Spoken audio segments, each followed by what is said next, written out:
Bienvenido al tema número 2 de Exégesis Bíblica, 12 pasos para entender la Biblia. Hoy tocamos 3 pasos: delimitación, aparato crítico y la traducción. Comencemos.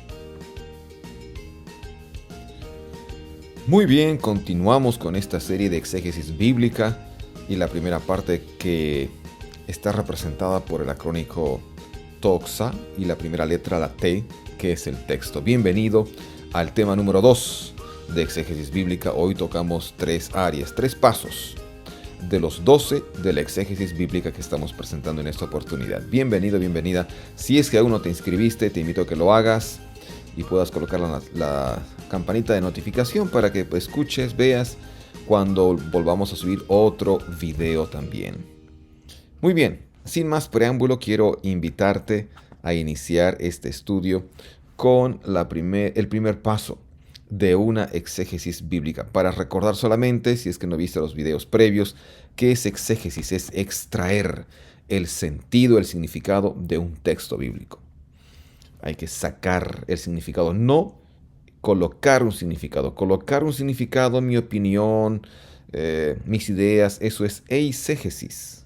Pero exégesis con X es extraer. Y lo que queremos hacer es aprender a extraer el significado del texto bíblico.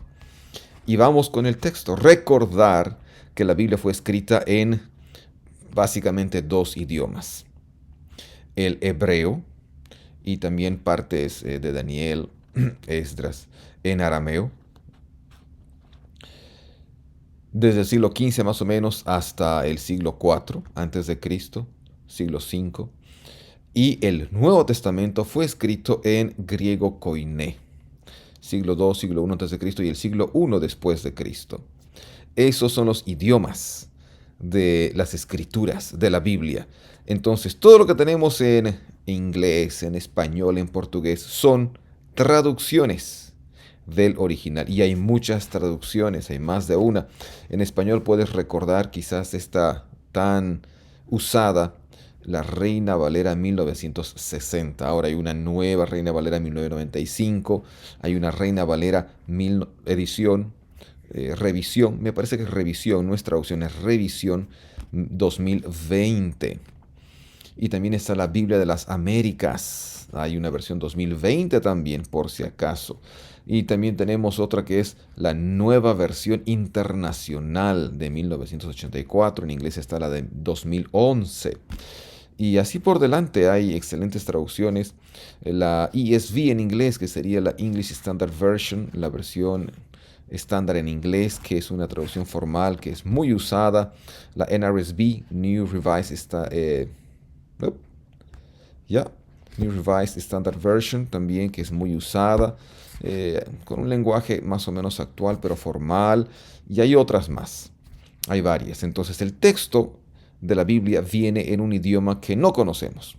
Es importante por eso analizar el texto en su idioma original. Y la primera parte tiene que ver con delimitar el texto, de dónde a dónde. Ese es un ejemplo, lo que ves en este momento es un ejemplo de cómo ir encontrando las palabras originales y darle aval a la traducción que encontramos en español. Por ejemplo, en Génesis 19:1 vemos en las primeras líneas esta traducción: llegaron pues los 2 ángeles a Sodoma.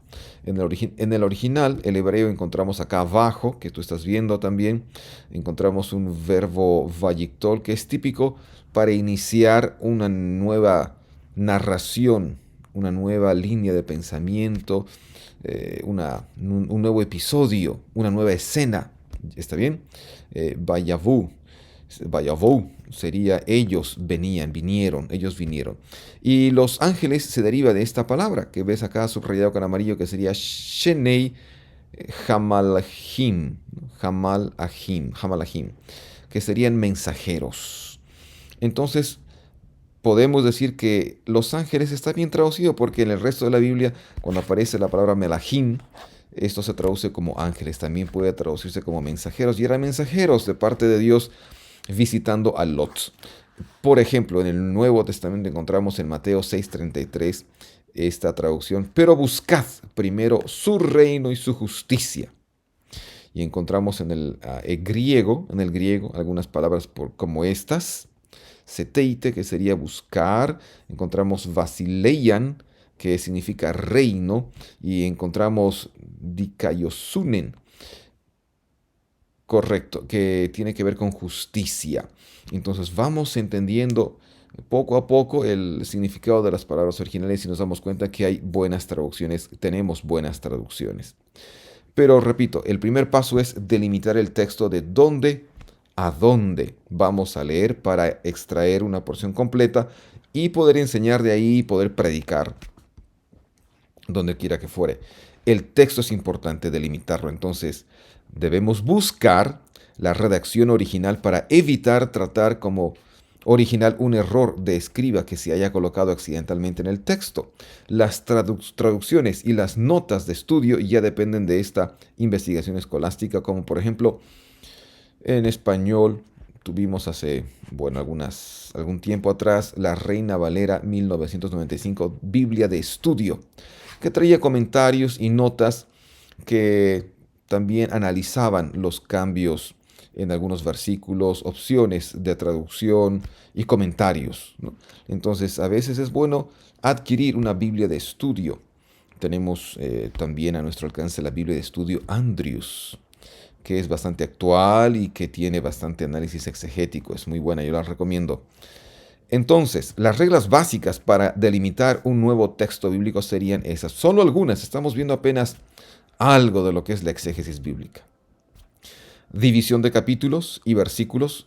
Recordar que en el original no existían, antes del siglo 7 después de Cristo, no existían capítulos y versículos. Entre el siglo 7 y 10 se insertan los capítulos y versículos en el Antiguo Testamento y también en el Nuevo Testamento a partir del siglo 5, 6, 7, 8 en adelante. Entonces, consideremos eso. Vamos a ver algunos ejemplos que muestran que en el hebreo hay más capítulos en un libro que en el español. Obras multivolumen que eran un solo libro como Samuel, Reyes y Crónicas, y Esdras y Nehemías que eran un libro. Ahora los conocemos como dos cada uno de ellos. Recuerda tratar unidades de pensamiento como un todo e identificar las escenas de los actos, ¿no? En una obra teatral encontramos actos, quizás 3 actos, pero en cada acto hay escenas y personajes diversos. Así está narrada la prosa de la Biblia. Muy bien, hablando de delimitaciones, mira acá lo que tenemos. Tengo a la izquierda el texto masorético, la Biblia hebraica estugartensia, una copia digital de ella, y tengo el capítulo 3 de Joel. Y este capítulo en la Biblia hebrea tiene apenas 5 versículos, que equivalen a los versículos 28 al 32 de Joel capítulo 2. En español tenemos esta perícopa, esta porción de la Biblia que comienza con estas palabras: después de esto derramaré mi espíritu sobre todo ser humano, etcétera, etcétera. No voy a analizar ahora el texto, pero es un texto conocido por varios de ustedes, ¿cierto? Que menciona el día del Señor, que menciona las señales en los cielos, en los astros, y el monte Sión, el día espantoso de Jehová. Está vaticinando aparentemente este pasaje la venida de Cristo, el fin del mundo, ¿no? Y en hebreo nos damos cuenta de que los autores del texto original separaron esta porción, los masoretas se dieron cuenta que era una porción muy importante, así que le pusieron como un capítulo nuevo. Por eso aparece el capítulo 3, que tiene apenas 5 versículos. Para enfatizar a lo mejor el contenido de esta porción que en algún momento vamos a analizar, que es muy importante. Entonces ahí ves una diferencia. Y acá también en los salmos, los títulos de los salmos como oración matutina, como Salmo de David cuando huía delante de su hijo Absalón, aparece como el primer versículo del texto masorético. Y en el texto masorético a la izquierda encontramos 9 versículos en el Salmo 3, mientras que en español apenas hay 8. ¿Por qué? Porque el título no lleva un número. Ese tipo de cosas es bueno recordar, mirar y no dividirlos a la mitad. Y de paso que los salmos no debieras dividirlos para predicar, sino debieras tomar todo el contenido del salmo para poder enseñarlo, porque es una unidad. ¿Está bien?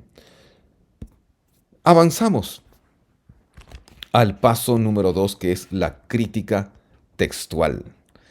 Y aquí te muestro una imagen de un excelente libro de crítica textual de la Biblia hebrea o hebraica.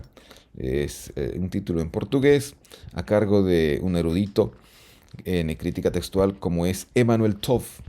Este texto hay en inglés, aquí está en portugués y a lo mejor también hay en español.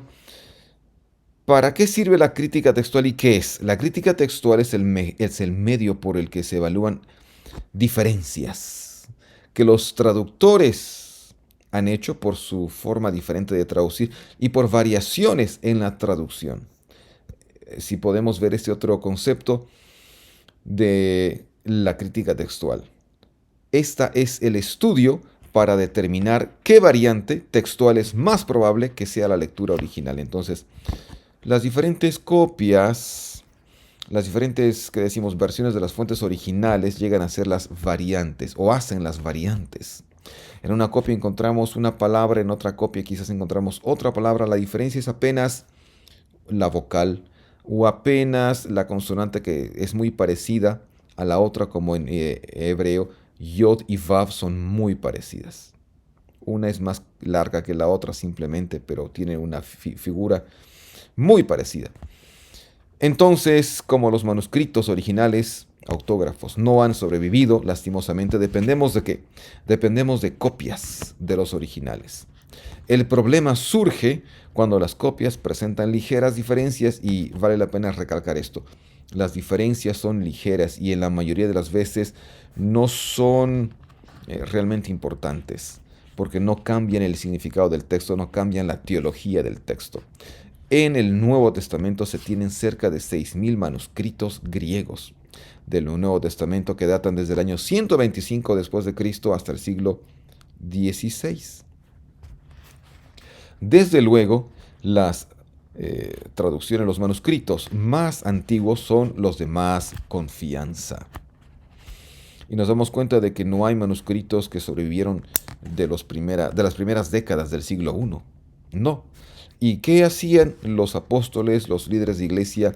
Copiaban en pergaminos o en algún otro material las cartas, los evangelios, y por eso se reproducían estas copias. Por eso encontramos hoy en día cerca de 6.000 manuscritos.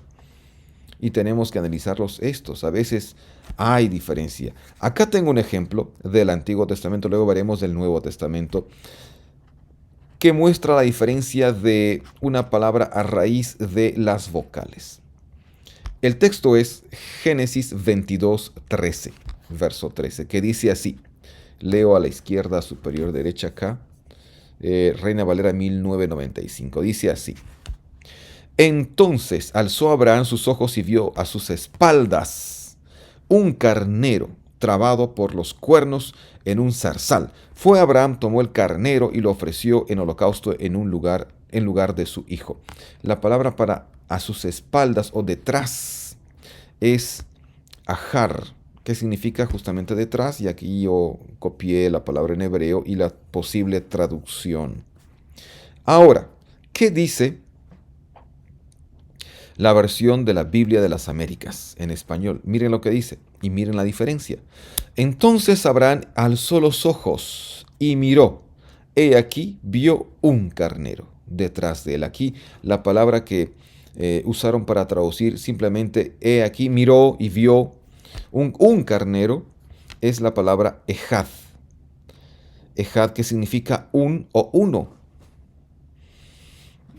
¿Cuál es la diferencia? ¿Y qué diferencia hay en todo caso?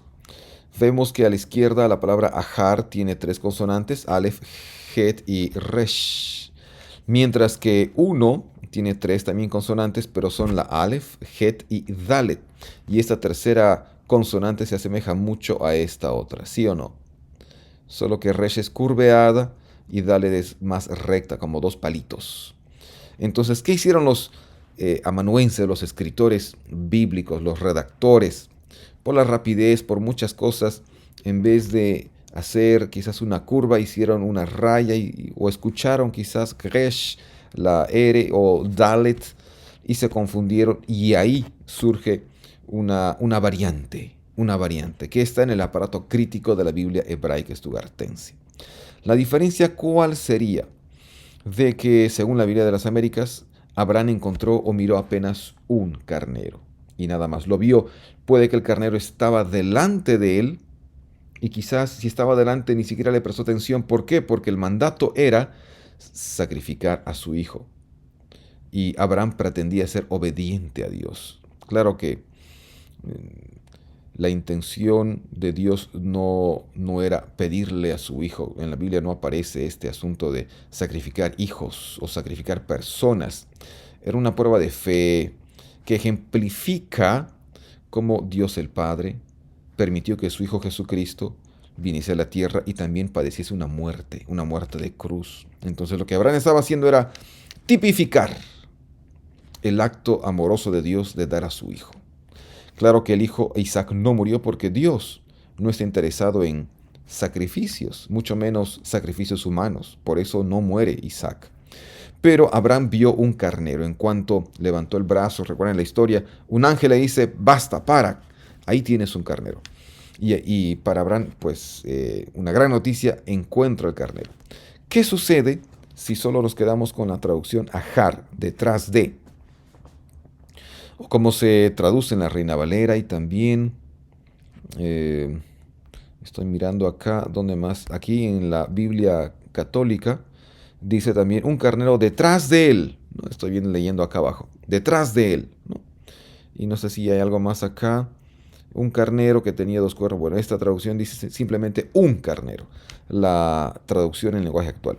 ¿Qué sucede si nos quedamos con la palabra ajar, detrás? Significa pues que no vio Abraham al carnero, pero cuando demostró su fe, el ángel le dijo, mira, hay algo que va a reemplazar el sacrificio de tu hijo. Él se dio la vuelta y ahí estaba el carnero. La provisión estaba hecha desde siempre. Ya sea que ya estaba adelante o atrás, había un carnero. Eso es lo importante. Así que esta variación de palabra en el aparato crítico no cambia, no altera el significado y el simbolismo de lo que Abraham estaba realizando. Te das cuenta que no hay mucha incidencia en las variantes, no debiéramos asustarnos al escuchar. La Biblia tiene variantes, ¿no? Hay un aparato crítico para determinar cuál es la mejor traducción. En la mayoría de los casos esto no va a cambiar mucho. Romanos, capítulo 5, verso 1 dice así. Justificados pues por la fe tenemos, y ahí está la palabra, ejomen, paz para con Dios por medio de nuestro Señor Jesucristo. La palabra que está en la VS o en la Nestle Aland también, versiones griegas, es la palabra ejomen, que significa tener algo, tenemos, está en plural, primera persona, común. Pero hay un erudito que sugiere usar la palabra ejomen con la O larga y no la O corta. En griego hay dos O's. Acá vemos la omicron, que es la O corta, y a la derecha vemos la omega, que es la O larga. Y el aparato crítico también muestra esa situación, ¿no? ¿Cómo traducimos ejomen con omega? La segunda traducción de este teólogo Porter sería la siguiente. Por lo tanto, ya que hemos sido justificados por la fe, tengamos. Es una declaración de anhelo, ¿no? Una frase hortatoria. Tengamos, déjennos tener paz con Dios por medio de nuestro Señor Jesucristo. En realidad el significado no cambia, pero ahí tenemos entonces dos opciones. ¿Cuál es la traducción correcta? Hay que hablar ahora de evidencias externas y evidencias internas para escoger la mejor opción cuando hay una variante en el aparato crítico de la Biblia del Nuevo Testamento o del Antiguo Testamento. ¿En qué consisten las evidencias externas? Se refieren a la antigüedad de los textos. Hablando del griego, bueno, y hablando de evidencia, se prefieren los más antiguos, como dije hace un momento. Y en el griego encontramos, por ejemplo, aquí tenemos los manuscritos sinaítico o sinaiticus, representado por una aleph, una letra hebrea, del siglo IV después de Cristo. Tenemos el código o el manuscrito, o el códice, también se le dice códice, alejandrino, representado por A, el Códice Vaticanus del siglo IV también, representado por la V labial, y aquí tenemos un Efareime Rescriptus del siglo V, representado por C, y también la parte de D. Estos son los más antiguos, y si encontramos entonces en el aparato crítico del Nuevo Testamento estas letras, sugiriendo que ahí se encuentran, que en estos códices se encuentran esta sugerencia o esa palabra, debiéramos tener confianza, ¿no? En evidencias externas, ¿qué más se prefiere? La lectura mejor atestiguada, la que tiene los mejores testigos. ¿Cuáles son? Se dice que hay tres familias principales de manuscritos del Nuevo Testamento. Están los bizantinos, alejandrinos y occidentales. Y los manuscritos de estas familias muestran a menudo un parecido familiar, pero en los que más se confía son los manuscritos alejandrinos de Alejandría, que incluyen, ahí tenemos Aleph, A, B, C, lo que acabamos de mirar. La familia alejandrina trae los escritos, los manuscritos, mejor dicho, más antiguos, que sería el códice sinaítico alejandrino. Y tenemos acá los otros que eran el sinaítico alejandrino, el vaticano, esos. Pero, interesantemente, a veces, por más que hayan estos testigos, como evidencia, se puede escoger la otra opción. Y vamos a ver un ejemplo ahora. Pero en evidencias internas, mis amigos, ¿qué podemos decir del aparato crítico? Las pruebas internas se refieren al contexto en el que se encuentran las variantes, y es mucho más importante a veces estas evidencias internas. La pregunta es, ¿cómo se relacionan las variantes con el estilo, la teología y la argumentación del autor con el contexto más amplio? Prefiera la lectura que mejor se corresponda con el estilo y la teología del autor. Hablando de Romanos, ¿quién escribió el libro de Romanos? La carta a los Romanos. Correcto, fue Pablo, el apóstol Pablo. Entonces lo que hay que hacer es mirar cómo es que Pablo usa esa palabra ejomen en otras cartas. La usa como una descripción de hechos o como un relato, como una presentación oratoria, como un discurso. ¿Cómo lo hace? Eso nos da una pauta de cómo usa un autor ciertas palabras. Esa es la evidencia interna. Prefiera la lectura que mejor explique el origen de las demás variantes. Prefiera la lectura más difícil y la más breve, porque la más larga podría haber sido añadida por el tiempo. Muy bien, hablando de Romanos 5.1.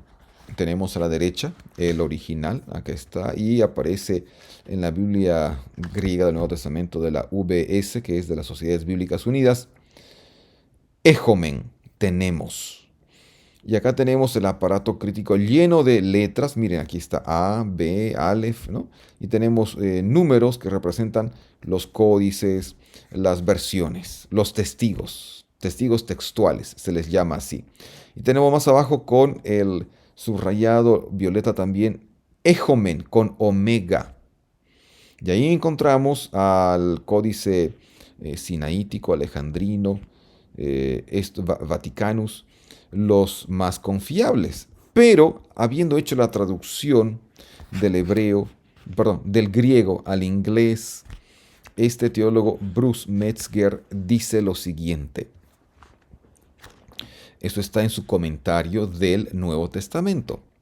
Él dice, aunque el subjuntivo ejomen tiene mucho mejor apoyo externo que el indicativo ejomen, la mayoría del comité juzgó que la evidencia interna, lo que hablábamos acerca del estilo del autor, la teología del autor, debe tener aquí precedencia, puesto que en este pasaje parece que Pablo no está exhortando. El subjuntivo es ese estado en el que se anhela algo, en el que se espera algo y se exhorta, sino está constatando los hechos Pablo. paz es la posesión de los que han sido justificados, por ejemplo. Solo el indicativo está en consonancia con el argumento del apóstol. Cuando Pablo dice ejomen, Tercios o amanuense, su redactor posiblemente pudo haber escrito con omega y no con omicron. Y de ahí la variante, que no tiene gran incidencia en el significado del pasaje. Entonces, la diferencia entre el indicativo y el subjuntivo es pequeña a la luz de toda la epístola y en última instancia no cambia la idea de que sigue siendo que por la obra salvadora de Cristo tenemos paz. Y un ejemplo más acá de Miqueas capítulo 2 verso 3. Esto es interesante. Acá yo te muestro 6 versiones en español que prácticamente traducen de igual forma este texto, que dice así. Voy a leer la versión Biblia de las Américas que está al centro acá arriba, que dice lo siguiente. Porque es aún visión para el tiempo señalado. Se apresura hacia el fin y no defrauda. Aunque tarda, espérala, porque ciertamente vendrá. Muy bien. Y las demás versiones tú las puedes leer acá en este video. Pero es interesante que el aparato crítico trae una letra que indica que hay una variante en la segunda línea o segunda cláusula de este texto. ¿Y dónde es? Cuando dice se apresura hacia el fin. O como se traduce acá, marcha hacia su cumplimiento, ¿no? O como se traduce acá a la izquierda, se cumplirá a su tiempo. Y no tiene indicación de una variante al principio, en la primera cláusula que dice aunque la visión o porque es aún. Y la palabra aún, od, es muy importante. Y vamos a ver algo más. Acá. Comentarios acerca de este texto. Porque la visión está quieta por el tiempo señalado. Muy bien. La palabra hebrea, od, que está en el original, todavía o aún, es mejor enmendada con ed, que significa testigo. Y si te das cuenta, hay 2 consonantes acá en ed, la letra azul, la palabra hebrea que está con azul, ayin y dalet. Y tenemos acá od, que está en el original, que sería ayin, una vocal en este caso, una o larga, una holen vav y una dalet. Las consonantes son las mismas. Puede ser que se incluyó esta vav después, o simplemente el escritor, el amanuense, dijo, bueno, tiene más sentido esto, y decidió escribir una od en vez de una ed. El tiempo señalado se refiere al momento en que se realizará el juicio divino anticipado. Hay autores y hay una versión en inglés que sugiere que se traduzca ed, se lea ed, esta palabra, y se traduce como testigo. ¿Por qué? Porque la palabra que aparece en el aparato crítico tiene que ver con emitir un juicio, ser testigo de algo con las palabras. Entonces nos damos cuenta que hay un paralelismo en este pasaje, de que la visión funciona como un testigo de la verdad y de la palabra de Dios que es verdad. No se trata tanto de tiempo, sino de veracidad de la visión que el profeta recibió y tiene mucho más sentido. Entonces, hay una evidencia interna más fuerte. Mira, las veces que aparece el verbo acá, poj, pero aquí aparece de otra forma, ¿no? Aquí aparece como un yictol, es un beyictol, beyafeaj, ¿no? Aquí aparece muchas veces. En la mayoría de las veces que aparece en Proverbios está acompañado de ed, esta palabra que se traduce como testigo, y yo la marqué con color violeta. El testigo verdadero no miente. Y la traducción para esta palabra que está en naranja, que también está acá en Habacuc, se traduce como el testigo. El testigo falso dice mentira. Un contraste entre el testigo verdadero y el testigo falso. Y así puedo leer este otro versículo que dice en Proverbios 19:5, el testigo falso no quedará sin castigo, y el que dice o el que habla, y aquí está este verbo con naranja, el que habla y dice mentiras no escapará. Entonces es poesía que viene de forma paralela, donde las 2 líneas son sinónimos, una refuerza la idea de la otra. Entonces Habacuc 2:3. ¿Cómo lo podríamos leer? En lugar de señalar la forma como adverbio, tiene más sentido leer ed, testigo, que forma pareja de palabras con yafeach en los pasajes de Proverbios que acabamos de mirar. Haciendo esta enmendación, se puede traducir Habacuc 2:3, la primera parte, como sigue. Porque la visión, aquí estoy leyendo, la visión es un testigo en el tiempo señalado. En verdad, un testigo al final que no miente.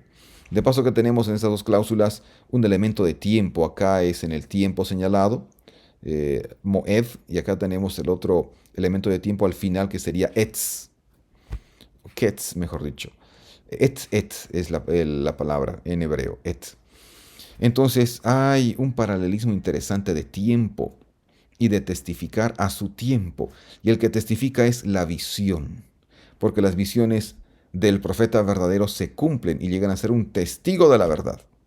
Esa es la mejor traducción. ¿Qué te parece?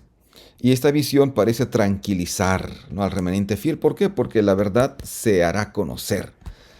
Eso es lo que está diciendo el texto, en otras palabras.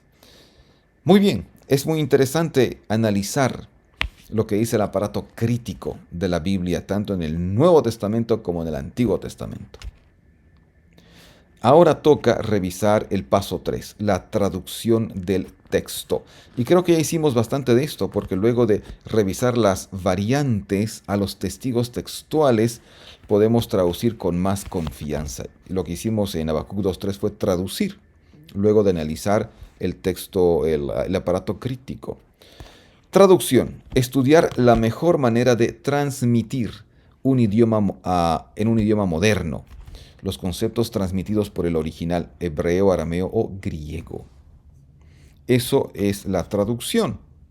Y voy a darte un ejemplo más antes de terminar. El ejemplo del Salmo 23, versículo 2. Mira, voy a leer la Reina Valera acá a la izquierda superior, Reina Valera 1995. Y dice así el versículo 2 del Salmo 23, un salmo muy conocido. En lugares de delicados pastos me hará descansar. Eso me interesa que analicemos. La Biblia de las Américas dice, en lugares de verdes pastos me hace descansar. La Biblia Dios habla hoy, que es una paráfrasis más que todo, dice, en verdes praderas, no pastos sino praderas, me hace descansar. La traducción en lenguaje actual dice, me haces descansar en verdes pastos. La versión Biblia católica dice en lugares de verdes pastos. Y The Message, el mensaje, la Biblia en inglés decía acá, you have bedded me down in lush meadows. También praderas verdes. ¿Cuál es la mejor traducción? Delicados pastos, como traduce la Reina Valera, o verdes pastos, o verdes praderas, como traducen las demás traducciones. ¿Y qué incidencia hay? ¿Cuál es finalmente la ganancia al escoger una u otra traducción? ¿Es importante? Claro que sí. Yo solamente reviso contigo dos palabras que están ahí, que se usan para la traducción pastos verdes o pastos delicados. Las palabras que se usan son estas. Deshe, que estamos viendo acá arriba, que se traduce como reverdecimiento, brote de vegetación. ¿De dónde? Verde. Ahí tenemos Génesis 1:11, la creación, ¿no? Y la otra palabra que aparece es navé, que significa o se puede traducir como pasto, pastizal, tierras de pastoreo, o sea, un espacio abierto de tierras aptas para el pastoreo de los mamíferos. Muy bien. En ningún momento se sugiere que una de estas palabras se traduzca como delicado. Así que la mejor traducción sería la de la Biblia de las Américas, que decía, aquí vamos a mirar, esta traducción al centro y también esta otra, en lugares de verdes pastos o praderas verdes y no delicados. ¿Por qué es importante enfatizar el verde? ¿Por qué? Porque los pastos verdes, como ves acá en esta parte de abajo, simbolizaban alimento para el rebaño. Si habían pastos verdes significaba que había buena comida y el ganado, las ovejas, las vacas, etcétera, iban a tener buen alimento, iban a estar robustas, iba a haber ganancia, iba a haber bonanza.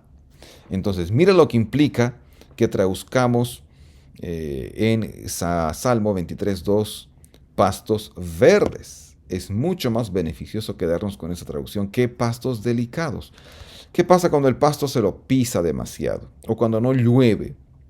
Yo imagino un pasto delicado como un pasto que está por marchitarse, ¿no? Un pasto muy, muy delgado. Sabemos que los pastos hay delgados y hay gruesos, ¿no? ¿Por qué? Porque están ya creciendo constantemente y se hacen gruesos. Y es un buen alimento para los animales del campo.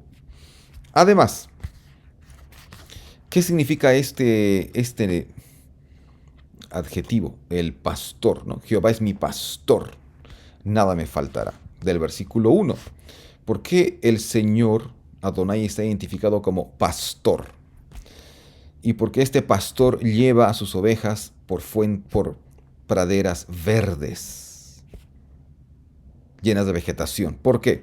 Porque en los tiempos bíblicos y en los tiempos de David, este rey que escribió este Salmo 23, el rey representaba a un proveedor. El rey de una nación era el pastor del pueblo. Y así, tomando la figura del pastor de ovejas que cuidaba de las ovejas, el rey de la nación debía ser el pastor, debía proveer para su nación alimento, agua, vestido, trabajo, paz, con el ejército, con la guerra y también con el pasto verde.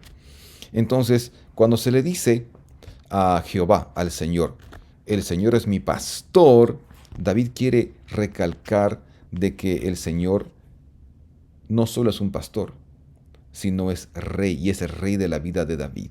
Mira qué hermosa aplicación encontramos en este Salmo 23. El Señor es rey. Y el buen rey, el Señor que es un buen rey, me provee, dice David, me provee de lo que necesito, me provee de alimento, me provee de vestido, me provee de trabajo, me provee de salud. Es un buen pastor. Me lleva por pastos verdes. Y es decir, no me faltará alimento. Mira, toda esta teología de la provisión divina está en esta traducción. Pastos verdes. ¿Qué te parece? Así es. El Señor es un buen pastor que provee de alimento de todo lo que necesitan sus seguidores. Simbólicamente, ¿qué cosa? Sus ovejas. Para esto sirve delimitar el texto, hacer uso del aparato crítico del Antiguo y Nuevo Testamento y también tener una traducción propia. Así que yo te animo a que puedas conseguir recursos, un diccionario bíblico, un léxico bíblico. Vamos a hablar en otro video también de cuáles son los mejores léxicos. De paso que hay buenos léxicos en español ahora y también en inglés, por supuesto, y en alemán también. Para poder utilizar y hacer este tipo de investigación, porque si no tienes recursos, difícilmente vas a saber el significado de las palabras. Es bueno comenzar a equiparse como un buen cristiano y cristiana que tú quieres ser. La siguiente estaremos viendo otros pasos. Hoy vimos 3 pasos de los 12 del exégesis bíblica. Espero te haya gustado, te haya sido muy útil este seminario. Te invito por eso a que puedas compartir el link con tus amigos, con tu célula, con tu grupo pequeño, con tu iglesia, para que se beneficien. Esos videos están pensados en todo tipo de cristiano, ¿no? Por eso hablamos de manera muy general, muy abierta, muy universal, vamos a decir. ¿Por qué? Porque la Biblia es una y debiera servirle a cada cristiano, a cada creyente. ¿Qué te parece? Entonces, la siguiente estaremos analizando otros pasos muy pronto. Te esperamos. Repito, suscríbete y mira los demás videos que están también muy interesantes. Hasta la próxima. En el tema número 3 de Exégesis Bíblica tendremos la gramática y fluidez del pensamiento, la estructura de los pasajes y el género. No te lo pierdas.